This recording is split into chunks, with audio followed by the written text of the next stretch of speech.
Yeah, I He wanted to add because he been trying to go I for a minute. definitely He I been trying to go. definitely agree to an extent with what Di was saying, right? Because Sorry, King. I definitely think when it comes to boys, I think it's very beneficial to ask them what's wrong. Like because I deal with kids all the time, and whenever I'm around boys and they start crying, I never tell them to stop crying. I always ask them, "Why are you crying?" And I find that by forcing them to logically explain to me why they're crying, they figure out on their own that whatever they're crying about is probably not worth crying about just by being acknowledged. And one thing I found, which was interesting about what Di was saying, was that in my experience, I find that that's what most men do. Like in my experience, I find that it's more like what Ash was saying. It's like I find that women are actually the ones who don't know how to handle boys' emotions, and because they don't know how to handle boys' emotions, they want them to stop crying. They want them to stop reacting their way. Where I find that when dealing with men, we'll say to the kid, "Hey, like, what's wrong with you? Why are you crying? Okay, are you bleeding? Are you okay? So why are you crying?"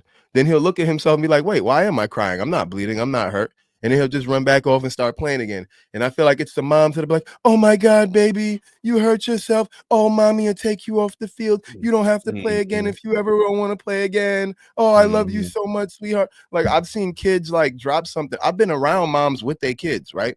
And like the kid fall, and I see it in her face. She's ready to go get in my mode. And I'd be like, grab her, be like, "Yo, leave that, don't touch him.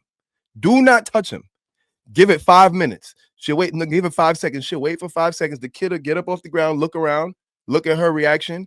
And when he sees that she's not reacting the same way, he'll be good. He'll just go and walk in his merry way. But as soon as she does all that, "Oh, baby," the kid starts bawling, crying. You know, I got one girl that I was talking to for a while, and I was around her kid or whatever, and this was years back, but he was like addicted to this iPad. Like he was so addicted to the iPad, and anytime he would cry about that iPad, she would just give him the iPad to shut him up. I'd take the iPad from him and be like, "All right, bro, sorry, you can't be on the iPad. You're on it too much. Stop." Like, what you want me to do? I'll put the TV on for you. I'll give you another option, but you can't have the iPad right now. And I reasoned to him and explained it to him, and he would get it. So I definitely agree that when it comes to boys, you can just talk to them. You can just ask them what's wrong, give them the opportunity to explain themselves, and most emotional situations will sort their way out. Cloud, And just I don't one I more don't think it thing makes with it the soft. coach. It softens them to ask them what's wrong. But I don't necessarily agree with cursing them out neither. But I do get what Viz is talking about because like boys, we don't take stuff like that as like my one of my best friends when he calls me every time he hits me on the phone, "Yo, what up, ugly?" Like that's literally how we talk to each other. Like I've never ever felt any type of way about him saying "what up, ugly." You know what I mean? Like that's just what we do. Like when we were young, we used to snap on each other for hours and just die laughing. So guys take it a little differently than girls too.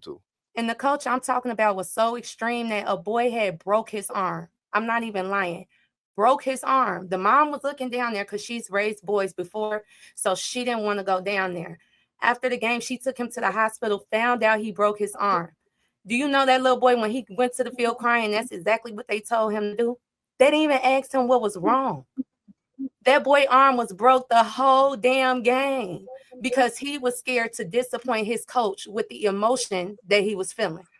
That's why And I said guess what? it's And it's that not comes what you that do, builds it's how character. you do it. That builds character. I when I was in high school, I had fractured my middle finger. Got off the field, didn't even know it. Hey, coach, something wrong with my finger. Go to the athlete person or whatever. That motherfucker take my shit together. Went back out on the field. Fractured the other one because it was taped together. So what? But you got the tape. He It's didn't even part. get the It's tape. He didn't get the my they my didn't send him point. to see the nurse. They didn't do My none of that. point He my sat there point with a is broke arm. my point is regardless it builds character. That yes, that may be something that's toxic, or yeah, it shouldn't have happened or whatever, but guess what, that young man is going to be able to make it through some shit because he spent an hour with a broken arm. He's going to be able to say, man, this ain't shit. Mhm. I That's true. played a whole game with a broken arm. That's But true. because you want to go as, oh, what's wrong? Yo, baby, I'm a baby. Now you got a nigga that's gonna be 30 years old living in your basement, sleeping on your couch because you wanted to take him off the field. Go ahead, Hank. I know you've been waiting for a minute. So let me say this, man. Every mother, single mother, should give their kids up by the age of 9. Y'all don't need them no more. Give your sons away to the fathers. Give them away. Because y'all ain't going to do nothing but make little dick suckers. That's all y'all going to do. Now, if you want to raise a little dick sucker, then you keep that little motherfucker. But if you don't want that, give it to the father. Because this is some bullshit. I don't understand. And this is what I was talking about. Now, you was cutting people off. Ain't nobody called you harsh, aggressive, none of that. But let Hink do some same shit. Oh, he harsh. He mean. He nasty. I'm glad I got my box of tissue right next to you. Y'all hurt my goddamn feelings. I'm sick of y'all. Sick of y'all hurt my goddamn feelings. I got my box of tissue in case I start crying. Why? Because y'all making fun of me. Nah, fuck that. I don't give a shit. It don't matter to me. But let me say this. As far as a man being vulnerable, my man can't afford to be vulnerable with y'all ladies. Y'all won't give him a safe place to be vulnerable. It's not safe to be vulnerable about y'all. We heard a couple shows ago how if a man was to lose his job, he's telling you, I lost my job. You know what I heard a couple of ladies say? I'm out. They gave that man the deuces and I'm out. He was being vulnerable. He was sharing, express himself. They didn't want to hear it. I give you another time. When I was talking to Di and I was expressing, and I said there was talking about a man crying and expressing himself. That said, oh, I would feel bad for him and do this. Coco said, why you crying like a little bitch for? Exactly. That's the majority of women. They don't give us a safe place to be vulnerable with you. We can't share certain things. That's why we would go to our guys and we would tell them every goddamn thing. We would love to tell our wives. We would love to tell our girlfriends. We would love to tell our women. But we know she can't handle truth. We know she can't handle that adversity. We know she can't handle that difficult conversation because she would look at me funny. Now I'm looking less masculine. Why? Because I share certain things that happened in my life. Because I wanted to get it off and share it with you and have you to have some sympathy and some empathy for you. Now you ain't ready to give that. Let me come in there crying every other day because I'm dealing with a past situation where my mother passed and it still haunts me to this day. And I'm sharing that. I said, hey man, when you gonna get over this? You gonna keep crying every day? Well, let that be the opportunity to shoot on the other foot. And you coming there. And I said, baby, it happened 3 years ago. Why are you still crying about it? You so insensitive. You are heartless. Why would you say that? I'm going through a traumatic time. It's just not the same. Now, we accept the double standards because that's just the way it is. But would we like it to be different? Yeah, we would. But we know you ladies ain't going to give us no, yeah, y'all ain't going to give us no leeway. We can see how we talking now. Di wants us to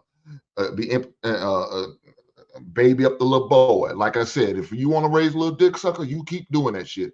That's not what I taught my son. When my son was crying, I said, stop all that crying and use your words. Use your words. What's wrong with you? Talk to me. Don't do all that crying. Talk to me. Tell me what's wrong. And there's a time and place for everything. On that football field, Viz's exactly right. You better dry it up fast. We're not going to do all this. Now, when we get in the car, we can do it then. Because now you're in the privacy of just me and my son. We can have the conversation. Are we at home? We're gonna deal with it right then and there. But doing it on the football field, on the basketball court, or whatever sport you're playing, yeah, that might not be looked at as well acceptable. Because not only you're gonna have people gonna give you a hard time, your teammates gonna give you a hard time. They're gonna 2 weeks later after everything's said and done. Remember that time little Hink was crying in the gym because he missed a couple shots. Yeah, he was a little crybaby. Now you don't want to do no boy like that because it's not acceptable in society. Until that day comes where it's acceptable, we can't do it to these boys. We're doing a disservice.